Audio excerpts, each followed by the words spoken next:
Welcome to sweet stories. నేను వేస్తున్న ఈ అందమైన ముగ్గుని చూస్తూ నేర్చుకుంటూ అప్కమింగ్ రివ్యూలోకి వెళ్ళిపోదాం.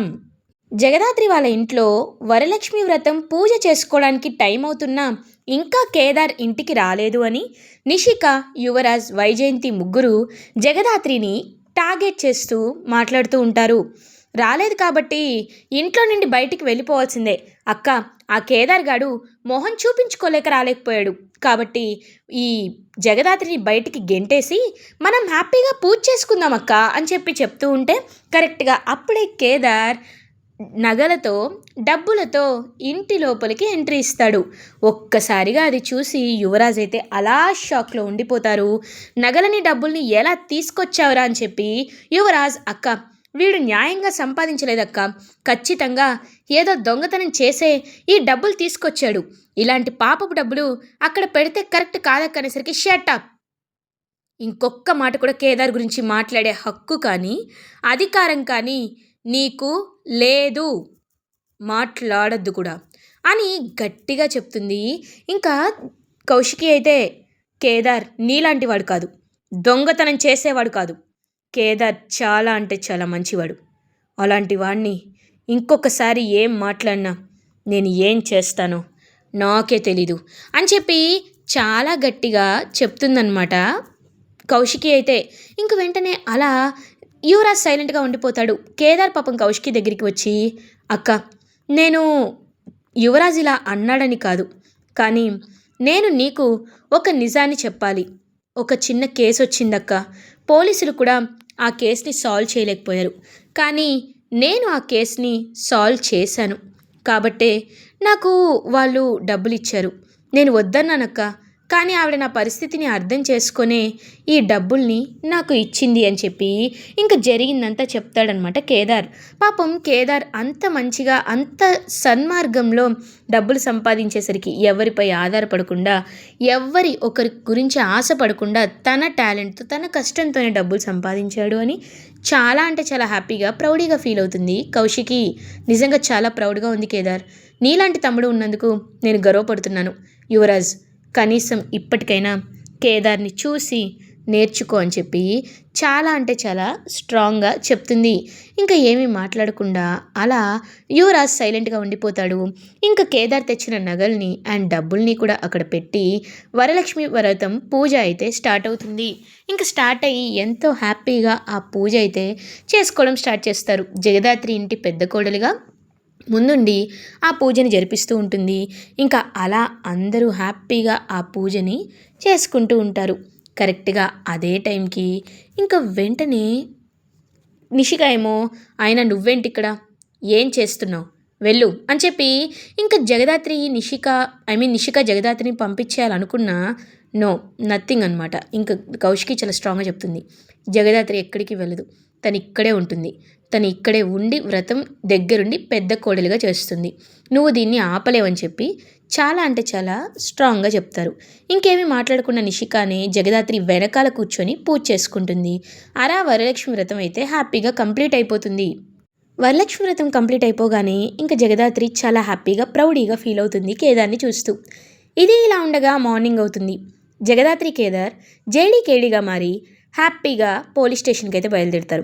కానీ there will be a important news waiting for them. అది ఏంటి అంటే సాధు నాయక్ ఇంకా వాళ్ళిద్దరిని పిలుస్తారు. పిలిచి టెర్రస్పై మాట్లాడుతూ ఉంటారు. జేడీ, ఇది మనకి గుడ్ న్యూసో బ్యాడ్ న్యూసో తెలీదు, బట్ ఇవాళ కోర్టుకి మనం నిజాన్ని సబ్మిట్ చేయాల్సిన రోజు వచ్చింది. మనకి కోర్టు చాలా తక్కువ టైం ఇచ్చింది. కోర్టుకి ఇలా ఇంత తక్కువ టైం ఫాస్ట్ ట్రాక్ చేసింది ఆ మినిస్టర్ ఇన్ఫ్లుయెన్స్ వల్లే. కాబట్టి ఈ 3 గంటల్లో ఆదిత్యనే ఆ మైనర్ని చంపాడు అని, గణపతి చంపలేదు అని మనం నిరూపించాలి. కానీ అదంతా జరగాలి అంటే ఆదిత్య ఇంట్లోనే ఉండాలి, ఇండియాలోనే ఉండాలి. కానీ మినిస్టర్ కొడుకు ఆదిత్యని ఇండియాలో లేకుండా ఫారిన్కి, దుబాయ్కి పంపించేస్తున్నాడు అని మనకి ఇంపార్టెంట్ ఇన్ఫర్మేషన్ వచ్చింది. కాబట్టి ఇప్పుడు ఎలా అయినా మనం ఈ ఇన్ఫర్మేషన్ బట్టి వాడు ఎక్కడున్నా తెలుసుకోవాలి జేడీ అని అంటారు. సార్ మీరేం కంగారు పడకండి, వాడు ఎక్కడున్నా వెతికి పట్టుకొచ్చి కోర్టుకి లాక్కొని వచ్చి నిజమైన సాక్ష్యం చెప్పించే బాధ్యత నాది sir. It's my responsibility and duty అని చెప్పి చాలా గట్టిగా చెప్పి ఇంకా అలా జేడీకేడి అయితే బయలుదేరుతారు. ఇది ఇలా ఉండగా జేడీకేడి గురించే ఆలోచిస్తున్న మీననైతే ఒక్కసారిగా అలా షాక్లో ఉండిపోతాడు. చూడు మినిస్టర్, ఒక్కసారి జేడీకి ఈ ఆదిత్య సిటీ దాటి దేశం దాటి వెళ్తున్నాడు అని తెలిస్తే మాత్రం ఎక్కడున్నా పట్టుకుంటుంది. అప్పుడు మాత్రం కరెక్ట్గా ఉండదు. ఆదిత్యని చంపేస్తుంది. కాబట్టి నువ్వు చాలా అంటే చాలా జాగ్రత్తగా వాడిని సేఫ్గా పంపించాలి.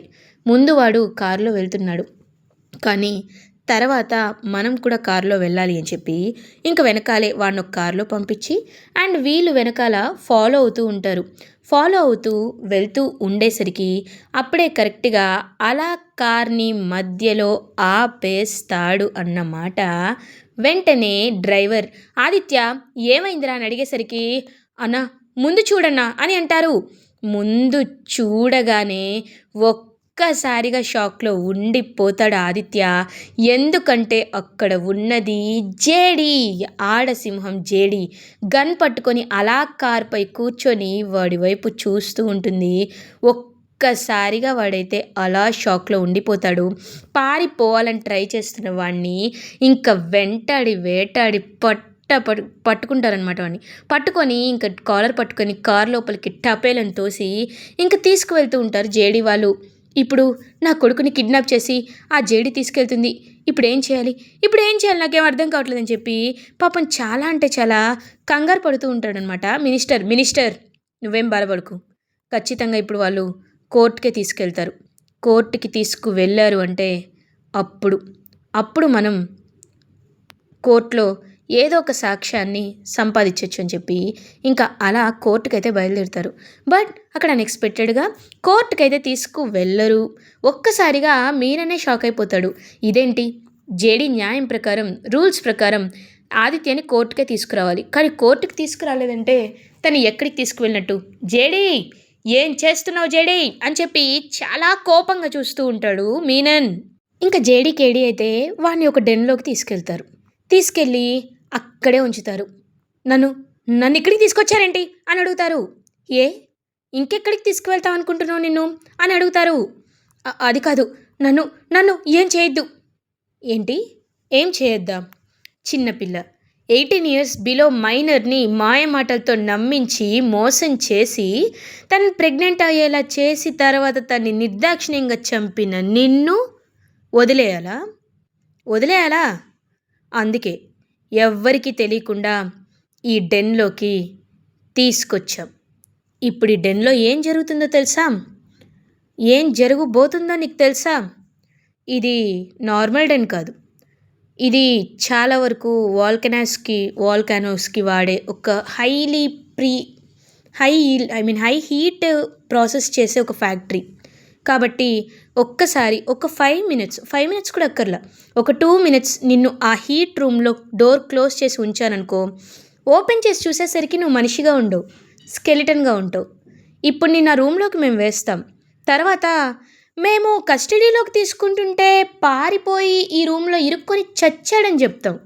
అప్పుడు నువ్వు కూడా ఆ అమ్మాయిలాగే దిక్కు లేకుండా చస్తావు. చెప్పు, ఆప్షన్ ఇవ్వమంటావా? హీట్ రూమ్కి తీసుకువెళ్ళమంటావా అని ఇంకా ఆదిత్యని కాలర్ పట్టుకొని తీసుకెళ్తుంటే, మేడం మీకు కాలు పట్టుకుంటాను, నన్ను చంపొద్దు అని చెప్పి అరుస్తూ ఉంటాడు.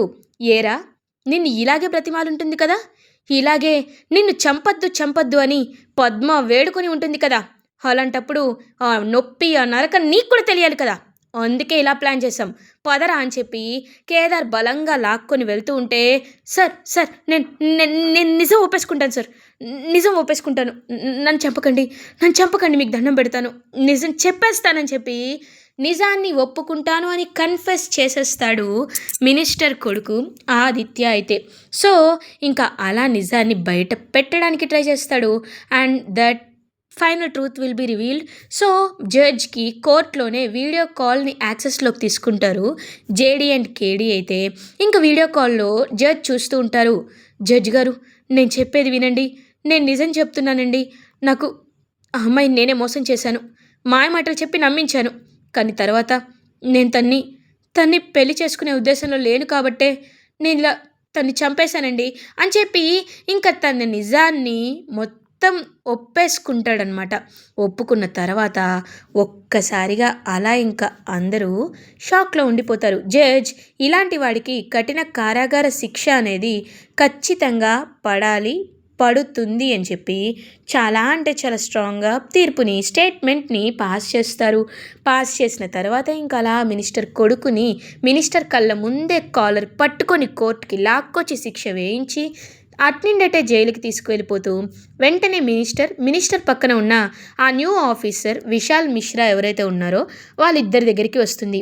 సార్, నేనేదో ఛాలెంజ్ చేశాను కదా! ఆ ఛాలెంజ్ మీకు అర్థమైందనే అనుకుంటున్నాను. మీరు ఆ ఛాలెంజ్‌ని కరెక్ట్‌గా తీసుకున్నాననే అనుకుంటున్నాను. ఎందుకంటే ఒకటి గుర్తుపెట్టుకోండి. జేడీ ఒక్కసారి ఛాలెంజ్ చేసిందంటే జేడీ ప్రాణమైనా పోతుంది కానీ తన మాట నిలబెట్టుకోకుండా ఉండదు. అన్యాయం జరిగిన కుటుంబాలకి న్యాయంగా నిలబడతానని, తప్పు చేసిన వాడి కాలర్ పట్టుకొని శిక్ష పడేలా చేస్తానని డ్యూటీలోకి వచ్చినప్పుడే ప్రమాణం చేశాను సార్. అందుకే నా మాట నేను నిలబెట్టుకున్నాను. మినిస్టర్ గారు, కేసులోని బయటపడడానికి వాడిని ఎలా తప్పించాలి, ఎవరి కాలు పట్టుకోవాలి, ఎవరి కాలు పట్టుకుని బ్రతిమిలాడాలి అనే విషయాలు ఆలోచించకుండా మీ కొడుకుని సరైన మార్గంలో పెంచుంటే, ఇలా చేయడం తప్పురా అని చెప్పుంటే ఈరోజు మీరు ఇలా బాధపడి ఏడ్చే అంత అవసరం మీకు ఉండేది కాదు.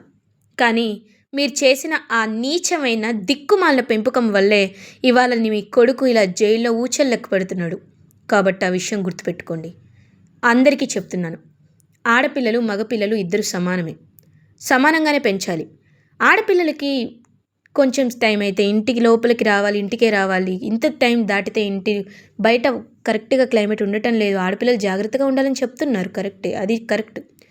మగవాళ్ళు కూడా అంతే మర్యాదతో ఆడపిల్లలతో నడుచుకోవాలి. ఈ విషయం ఎంతమంది అబ్బాయిల తల్లిదండ్రులు అబ్బాయిలకి చెప్తున్నారు. అది మీరు దృష్టిలో పెట్టుకొని మీ ఇంట్లో మగపిల్లల్ని కూడా ఆడవాళ్ళలో దేవతల్ని చూసేలా నేర్పించండి. డబ్బు, పేరు, హోదా ఉంది కదా అని ఆడపిల్లల జీవితాన్ని నాశనం చేయకూడదు అని స్ట్రాంగ్గా ఫేస్కి చెప్పి ఇంకలా జేడీ అక్కడి నుండి వెళ్ళిపోతుంది. ఇది ఇలా ఉండగా జగదాత్రి కేదార్ ఇంటికి రీచ్ అవుతారు. అప్పుడే కరెక్ట్గా ఇంకలా ఆదిలక్ష్మి, అబ్బా మార్నింగ్ నుండి ఎవరు కాఫీ ఇచ్చే దిక్కు కూడా లేరు. ఆ జగదాత్రి ఏమో ఎప్పుడు ఇంటికి వస్తుందో, నిజంగా ఎప్పుడు బయటకు వెళ్తుందో నిషిక అన్నట్టే తెలీదు. కానీ ఇప్పుడు కాఫీ అడుగుదామంటే ఒక్కొక్కరు నాపై చాలా కోపంగా ఉన్నారు. ఇప్పుడు నేను ఏం చేయాలి అని చెప్పి ఆలోచిస్తూ ఉంటుంది. కరెక్ట్గా అప్పుడే శ్రీవల్లి తన ఆర్ఫనేజ్ నుండి, అంటే కొన్ని రోజులు వెళ్ళి ఆర్ఫనేజ్లో ఉండి మళ్ళీ ఇంటికైతే తిరిగి వస్తుంది. ఏ అమ్మాయి నువ్వు అనేసరికి బాగున్నారా అత్తయ్య గారు అని అంటుంది. అత్తయ్య గారా, ఏంటి వరుసలు పెట్టి పిలుస్తున్నావు అని అంటారు.